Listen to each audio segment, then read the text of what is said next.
Bismillahirrahmanirrahim. Alhamdulillahirabbil alamin wa bihi nasta'in ala umuri dunya waddin. Wassalatu wassalamu ala asyrafil anbiya'i wal mursalin sayyidina wa maulana Muhammadin wa ala alihi wa sahbihi ajma'in. Berkata Al-Imam Al-Ghazali rahimahullah, nafa'ana bi'ulumih. Nasihat ketujuh, dahulukan belajar ilmu yang fardu ain.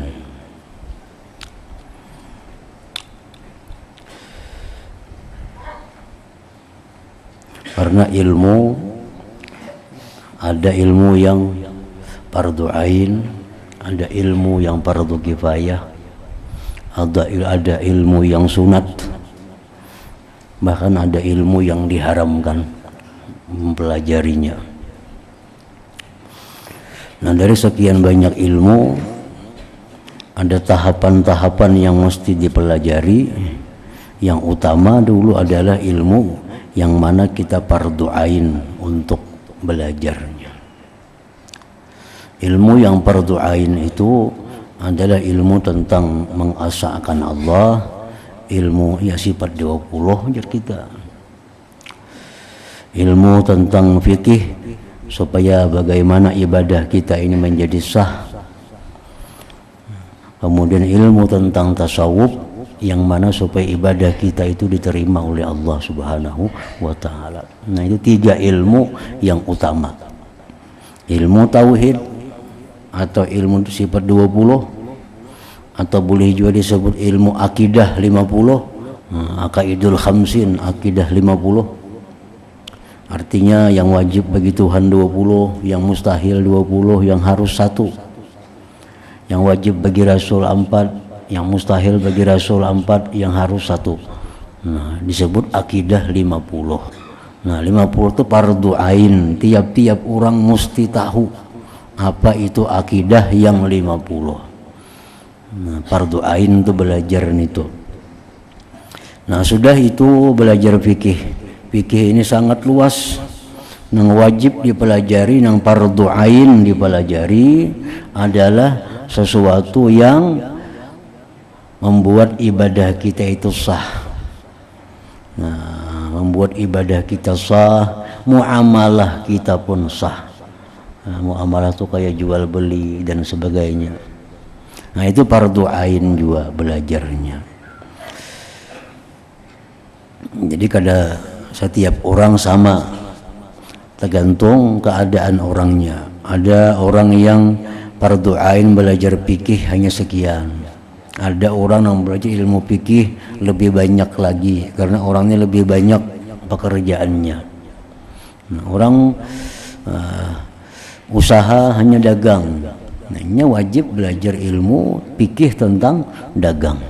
Kayak apa dagang supaya selamat daripada riba, kayak apa dagang supaya sah, kayak apa dagang supaya halal. Nah, ini ilmu fikih yang dipelajarinya adalah masalah perdagangan, karena usahanya ini hanya dagang. Ada lagi orang usaha dagang sekaligus bertani. Nah, ilmu fikih yang dipelajarinya bertambah pulang ilmu tentang pertanian. Kayak apa bertani yang bujur, berapa zakatnya yang dikeluarkan. Nah, itu ilmu tani pulang. Jadi masing-masing orang lain kewajibannya belajar ilmu fikih itu. Nah, hanya ilmu tasawuf. Tasawuf itu supaya ibadah kita ini jangan sia-sia, supaya ibadah kita diterima Allah, supaya ibadah kita ini sampai kita di akhirat kita melihat faedahnya, manfaatnya. Nah, jadi itu ilmu yang dulu dipelajari. Imam Ghazali berkata, wahai anakku yang tercinta, apakah hasil yang akan engkau peroleh daripada menghabiskan masa hanya belajar ilmu kalam? Ilmu kalam ini perbahasan ilmu tauhid yang dalam-dalam. Ilmu tauhid yang diperlukan untuk berdebat itu ilmu kalam. Dan ilmu khilaf, perbahasan ilmu fikih yang halus-halus, belajar ilmu fikih mazhab Syafi'i, ilmu fikih mazhab Syafi'i Hambali, ilmu fikih mazhab Hanafi, dan ilmu tib, ilmu kedokteran atau perubatan, dan ilmu dawawin wal ash'ar, ilmu yang berkaitan dengan diwan syair Arab, dan ilmu nujum, ilmu peredaran bintang, dan ilmu arud, ilmu yang berkenaan dengan timbangan syair Arab, dan ilmu nahwi was tasrif, ilmu nahu dan saraf, ilmu yang berkenaan dengan kaidah bahasa Arab. Selain daripada mempersia-siakan umur dengan menyalahi perintah Allah yang maha besar. Jadi ilmu-ilmu itu bukan kada boleh kita pelajari, bagus saja dipelajari, tapi nang fardu ain itu mesti dulu, mesti bisa. Ilmu nahu, ilmu saraf, bagus saja belajar itu, tapi yang lebih dahulu ilmu tentang tadi fardu ainnya.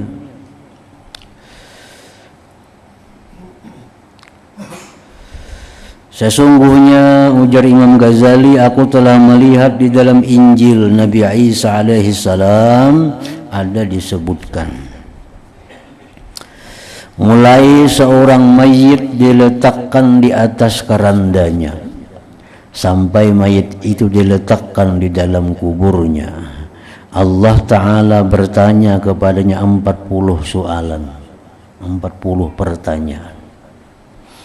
Yang pertama sekali ialah, wahai hambaku, ujar Tuhan, kenapa engkau senantiasa sepanjang tahun memperhatikan kebersihan tempat pandangan manusia kepadamu, yaitu anggota zahirmu, tetapi engkau tidak peduli kepada tempat pandanganku, hati engkau, walaupun hanya satu saat. Nah, ini ilmu wajib kita pelajari tentang ilmu tasawuf yang membersihkan hati, karena hati itu adalah tempat pandangan utama daripada Allah Subhanahu wa Ta'ala. Nah, jadi jar Tuhan, kenapa engkau sepanjang tahun memperhatikan kebersihan tempat pandangan manusia kepadamu? Nah, kita rawat tubuh, kita rawat rambut, dirawat muha, dirawat tangan, takutan bener rusak, dilihat orang kada baik, dan kita kada mempedulikan hati kita yang menjadi pandangan Allah Subhanahu wa Ta'ala. Nang kayak apakah hati lagi? Nah, kita kada ada urusan, kada memperhatikan. Nang kita jaga berhemat, mengeluarkan duit banyak bahkan untuk mengurus baiknya zahir, yang mana tempat pandangan manusia. Nah, itu akan ditanya oleh Allah karena di akhir dalam kubur kita. Ini belum sampai lagi di akhirat, Allah sudah menanyakan itu. Ujar Imam Ghazali, tersebut dalam Injil Nabi Isa alaihi salatu wassalam.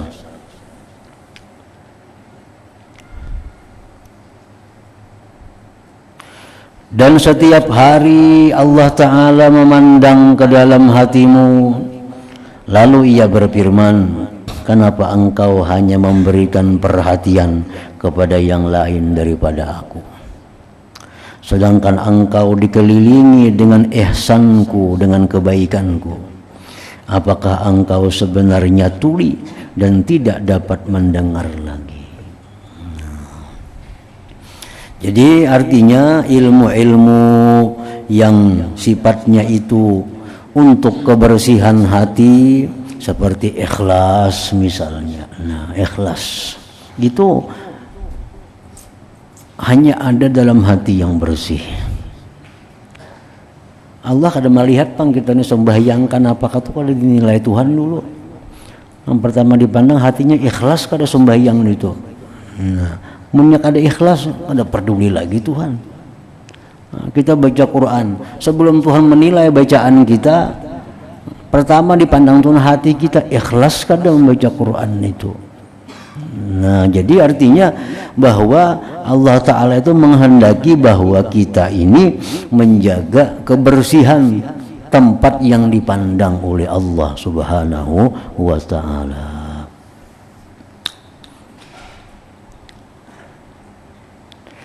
Jadi ikhlas, apalagi contohnya nang kebersihan hati itu tawakal, ridha, syukur, sabar, khauf, raja. Nah, itu semua adalah andaknya di dalam hati yang mana Allah akan gembira bila melihat hati kita berisi dengan sifat-sifat yang terpuji itu. Nah, jadi artinya maksud dari Imam Ghazali tadi, dahulukan belajar ilmu yang fardu ain. Nah, jadi belajar ilmu ikhlas itu lebih utama daripada belajar ilmu nang nahu, saraf, fikih nang jauh-jauh. Nah, apalagi ilmu belajar tentang ridha dengan Allah itu macam apa, artinya ridha lawan Tuhan. Belajar ilmu itu lebih utama daripada belajar ilmu-ilmu nang tadi, nang ilmu-ilmu nang jauh jangkauannya. Belajar ilmu mazhab nang ampat misalnya, nah itu ada perlu dalam arti amun ini belum kita ketahui.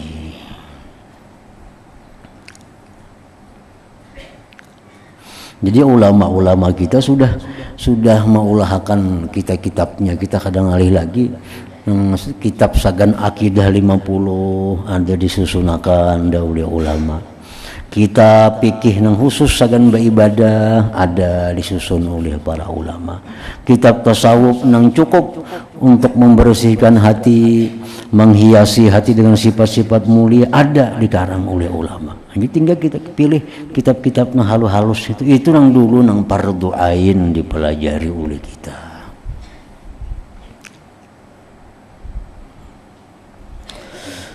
Nah, nasihat ke-8, ilmu tanpa amalan ialah gila.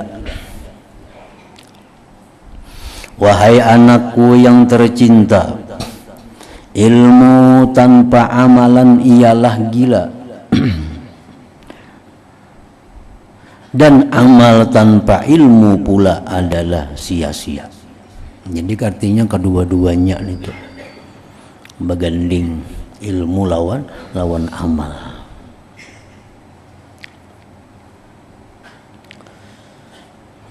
Dan ketahuilah bahwasanya ilmu semata-mata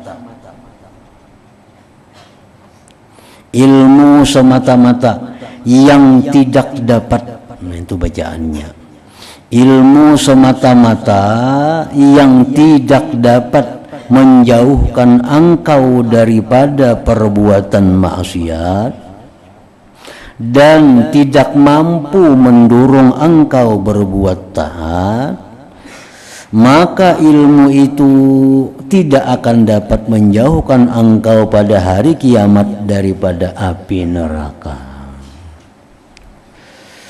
Ilmu nang kada bisa menjauhkan kita dari maksiat, ilmu nang kada mendorong kita berbuat taat, maka ilmu-ilmu itu kada akan bisa menjauhkan kita daripada api neraka di hari kiamat kaina. Ilmu apa aja itu? Kita belajar misalnya ilmu hitung umpamanya. Nah, ilmu hitung itu adalah hubungannya lawan menjauhkan kita daripada maksiat, mendorong kita untuk taat, kada ada hubungannya. Maka ilmu hitung itu kada akan bisa menjauhkan kita di neraka daripada akhirat. Ilmu apa yang bisa mendorong kita untuk menjauhi maksiat? Ilmu apa yang bisa mendorong kita untuk berbuat taat? Nah, itulah ilmu yang dituntut. Itu ilmu yang dituntut. Seperti ilmu tentang khauf misalnya, tentang takut. Takut, orang itu takut kepada Allah ada kalanya karena siksa Allah. Ada orang takut kepada Allah itu karena Allah punya sifat kebesaran. Nah itu lebih mulia lagi sifat takutnya. Nah kita pelajari ilmu itu, kita kada wani lagi berbuat maksiat. Kada wani berbuat maksiat. Kita sudah belajar. Orang nang culas dimasukkan ke dalam neraka. Orang nang pendusta dimasukkan Tuhan dalam neraka. Orang nang ketujuh menggunjing orang habis terbakar amal kebaikannya. Orang nang ini jam api neraka. Nah belajar ilmu itu kita. Bila kita tahu ilmu itu, kalau kita takutan jadinya. Nah takutan berbuat itu. Nah ini ilmu nang dipelajari. Ilmu nang dipelajari. Ilmu tentang raja. Raja artinya harapan. Allah memberikan harapan kepada kita bila engkau beriman beramal salih, kena di surga yang mengalir sungai-sungai di bawahnya. Bila engkau beramal ini, berbuat ini, engkau diberi kelapangan dunia dan akhirat. Bila engkau melakukan ini, engkau dapat kemuliaan. Nah lalu tadurung hati kita untuk berbuat kebaikan. Nah itu ilmu yang perlu dipelajari. Ilmu-ilmu nang supaya kita takutan lawan maksiat, ilmu-ilmu nang supaya kita gemar dengan taat, itulah ilmu nang fardu ain dipelajari itu. Sebab ilmu itulah yang akan menjauhkan kita pada hari kiamat daripada api neraka.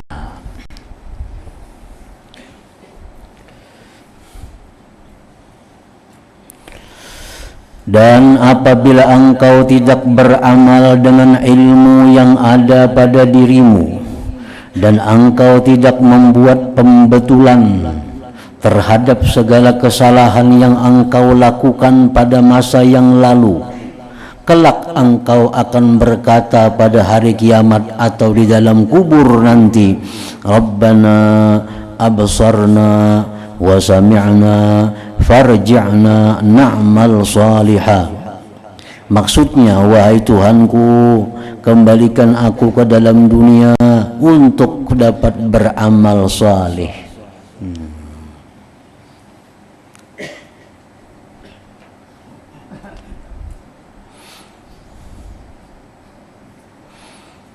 Kita berilmu, sudah tahu, nah ini haram, tahu benar sudah. Nang ini kada boleh, tahu benar. Ini disariki Tuhan, tahu benar. Masih aja menggawi, kada mau bertobat. Nah, kada mau tobat. Dah tahu aja, dah tobat tu bagus. Apa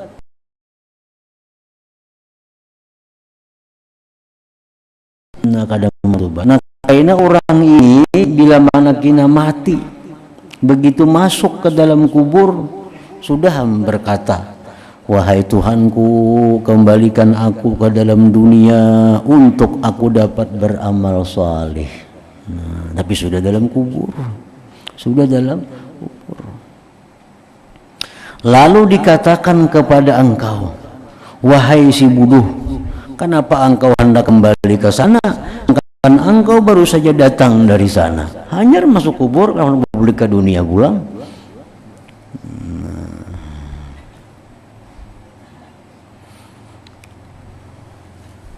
Itu hadis Nabi yang mengatakan annasu niyamun idza matu intahu. Ya Nabi, manusia itu guring. Kita ini guringan semuaan sebujurnya. Guringan. Bila sudah kena mati hanya bangun. Ini sekalinya. Nah, sudah mati hanya bangun. Sudah mati hanya bangun. Jadi bila kita berisi ilmu, kada diamalkan ilmu kita, tetap menggawi maksiat, kada mau tobat pulang. Ini tobat itu anugerah Allah yang luar biasa lawan manusia ini. Kayak apa aja kita berbuat dosa, hari-hari berbuat dosa. Kalau hari-hari tobat Tuhan makin suka. Mun kita muar, hari-hari minta ampun, esok mau ulangi pulang. Kita 2-3 hari kada percaya lagi lawaninya. Ini jam ini tiap hari minta ampun mau ulang bulan kayaknya. Paling kita ingat 2-3 hari kada kita pakai lagi sini. Namun Tuhan makin suka. makin suka. Hari ini kita berbuat dosa, kita kamarian tobat, menyesal lawan Tuhan. Esok kita mau ulang pulang dosa, tobat pulang, makin suka Tuhan. Nah, jadi ilmunya sudah ada, nah itu bertobat kada mau juga. Nah pas kena mati hanya keingatan di ilmu.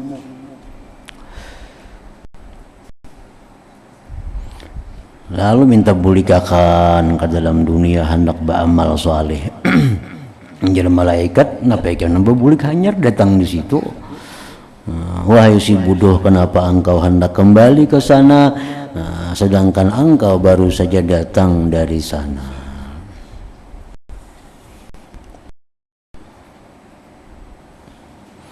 Jadi dengaran tobat itu ada batasannya. Artinya dosa nang kayak apa aja ganalnya, amun tobat diampuni Tuhan. Amun tobat diampuni Tuhan. Ya, ada kisah nang seorang perempuan. Seorang perempuan ini hamil daripada zina. Hamil daripada zina. Imba hamil daripada zina, beranak. Anaknya dibunuhnya. Nah, sudah 2 kali sudah. Mana bazina melahir anaknya dibunuh pulang. Lalu anak yang dibunuh tadi dibuat dalam cuka. Dalam cuka. Cukanya dijual. Berdosa pulang. Nah, kayak apa lagi dosanya? Nah, jadi orang-orang menganggap bahwa kalau diampuni Tuhan lagi nih tuh kebanyakan dosa, mana berzina, mana membunuh anak, menjual kayak itu pulang. Orang takutan berparak lawannya kalau pina turun azab Allah. Lalu akhirnya dikatakan oleh Rasulullah bahwa Tuhan Maha Pengampun, Tuhan Maha Penyayang. Jangankan seitu dosa pada itu lagi bujur minta ampun diampuni oleh Allah Ta'ala. Diampuni. Nah, makanya kita kadang-kadang mencap orang tuh kada boleh kita mencap orang itu penjahat. Boleh. Kita mencap orang tuh penjahat kalau so matinya kada beriman, nah yuha lagi. Itu penjahat. Namun kita masih belum tahu matinya beriman atau kada, barangkali itu ada Allah, siapa tahu. Inya nang kekasih Allah kita nang jadi penjahat.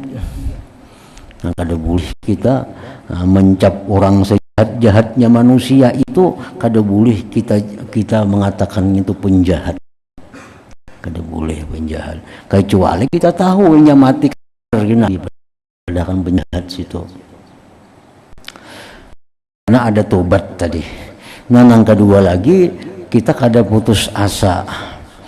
Merasa banyak dosa, merasa banyak kesalahan, kada perlu putus asa. Tobat jalawan Tuhan. Diberi Tuhan hadiah, dosa diampuni Tuhan, diberi Tuhan hadiah. Nah, jadi itulah pelajaran kita, ilmu nang macam itu nang perlu nang dituntut terlebih dahulu. Nasihat ke-9, tinggikan himmahmu dan lawanlah nafsumu dan buatlah bekalan akhirat.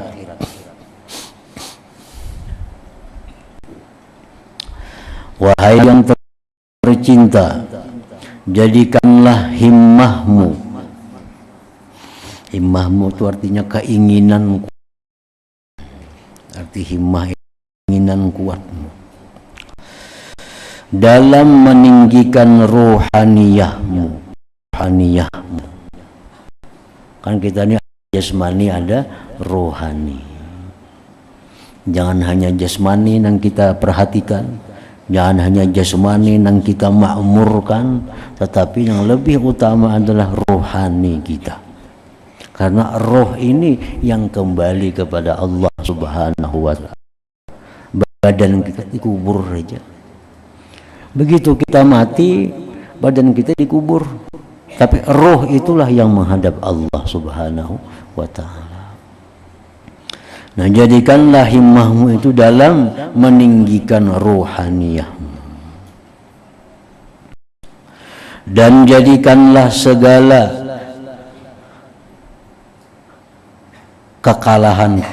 kegagalan itu berada di pihak hawa nafsumu.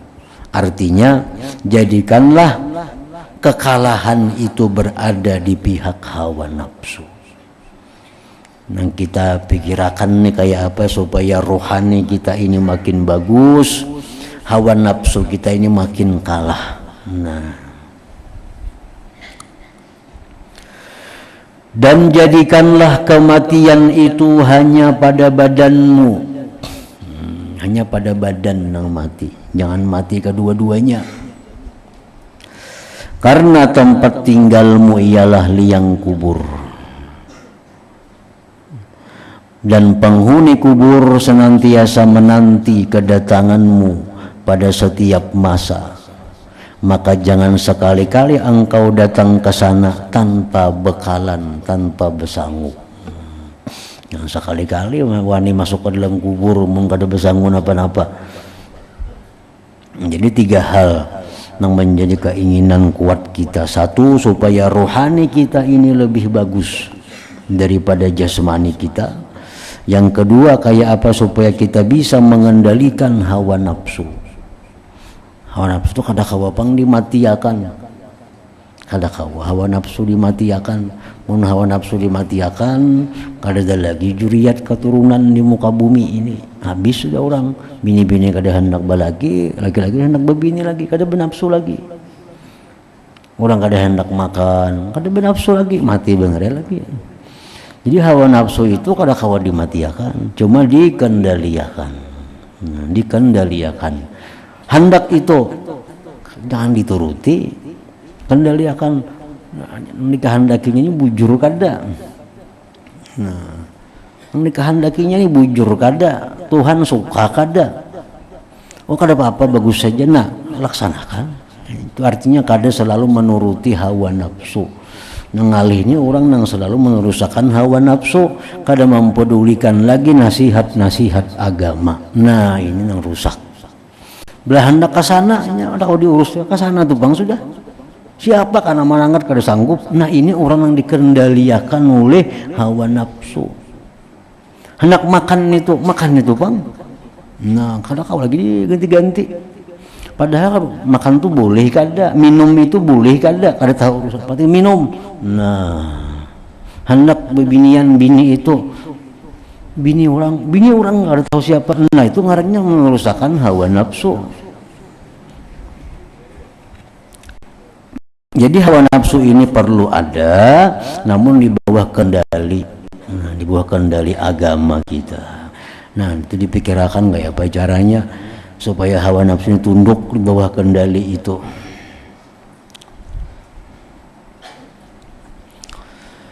Dan berkata Sayyidina Abu Bakar Siddiq radhiyallahu anhu, badan kita itu tidak ada ubahnya laksana sangkar burung ataupun kandang binatang.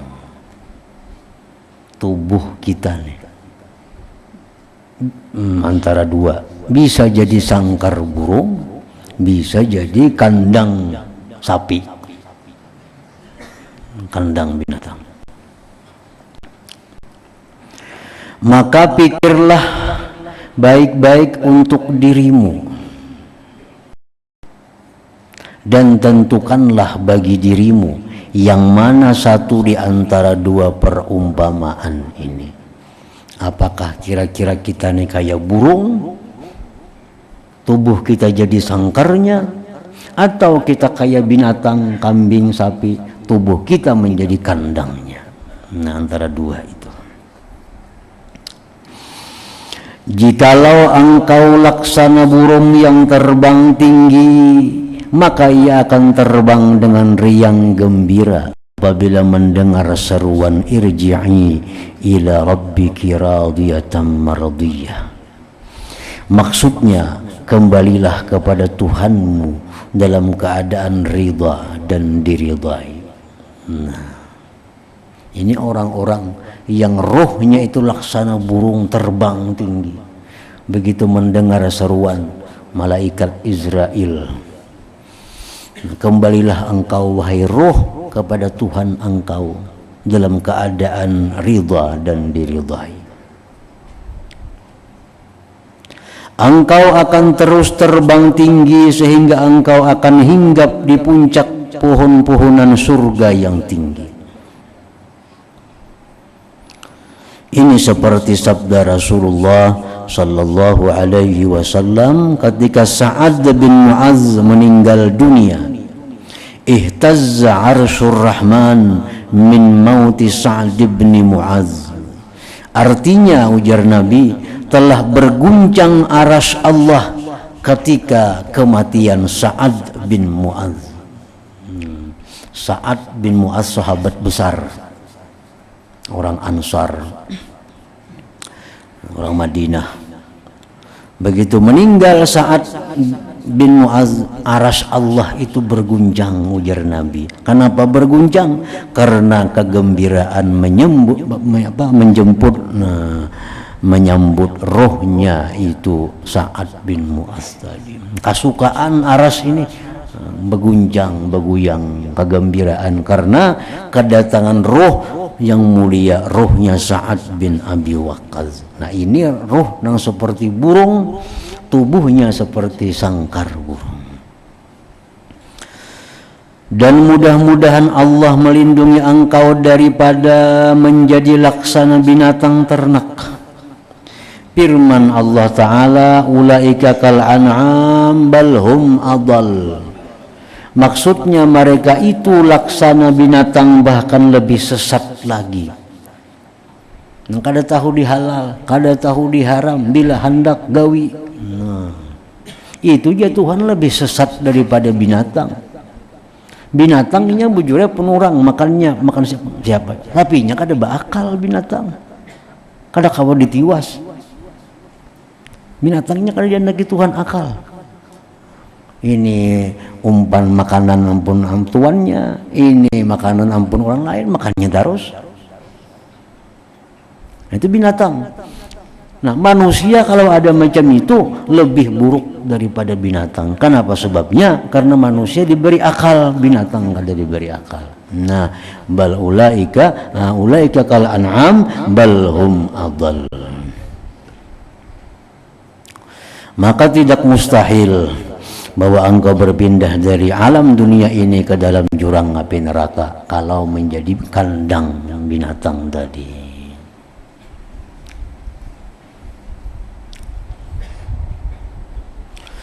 Dan adalah diriwayatkan bahwa Al-Imam Al-Hasanul Basri rahimahullahu ta'ala, menurut sebagian riwayat menyebutkan Imam Hasan al-Basri ini adalah murid daripada Imam Sayyidina Ali karramallahu wajhah.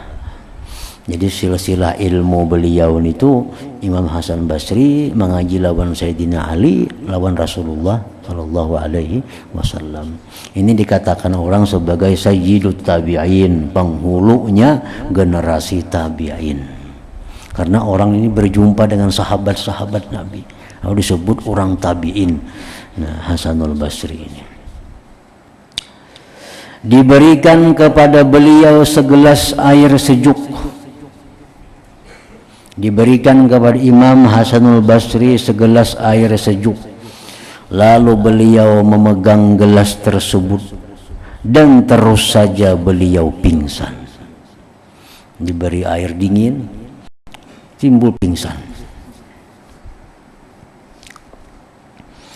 Apabila beliau telah sadar, manakala beliau telah sadar, lalu ada orang bertanya, "Kenapa tadi engkau jatuh pingsan?" Beliau menjawab, tadi aku teringat angan-angan penghuni neraka, angan-angan ahli neraka. Apabila nanti mereka berkata kepada ahli surga, Allah menjelaskan dalam surat Al-A'raf, an afidu alaina minal ma aw mimma razaqakumullah.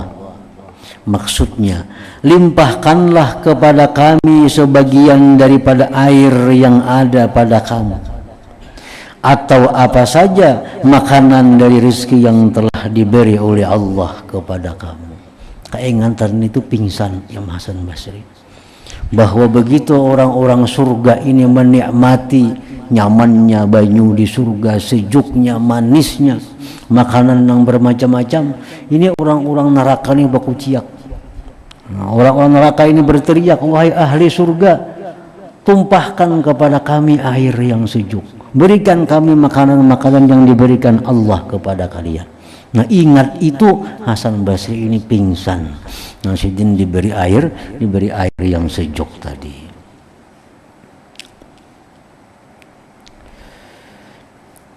Itu dalam surat Al-A'raf ayat 50 Allah Subhanahu wa taala menceritakan, limpahkanlah ujar ahli neraka kepada kami sebagian daripada air yang ada pada kamu, atau apa saja makanan dari rezeki yang telah diberi oleh Allah kepada kamu. Orang surga itu diberi Tuhan jiwa banyu, cuma ma'ul hamim, air yang sangat panas.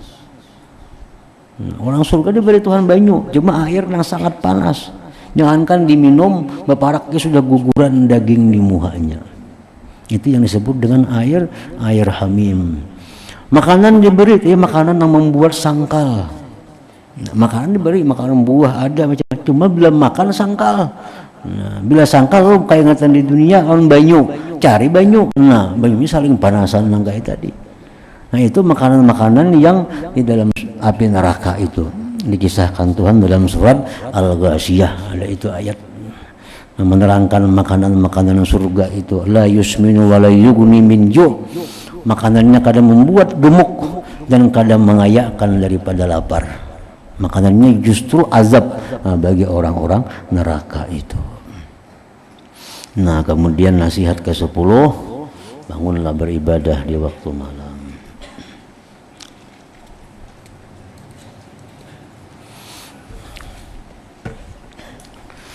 أفضل الذكر فاعلم أنه لا إله إلا الله محمد رسول الله لا إله إلا الله محمد رسول الله لا إله إلا الله لا إله إلا الله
فيا أيها الراجون منه شفاعة صلوا عليه وسلموا تسليما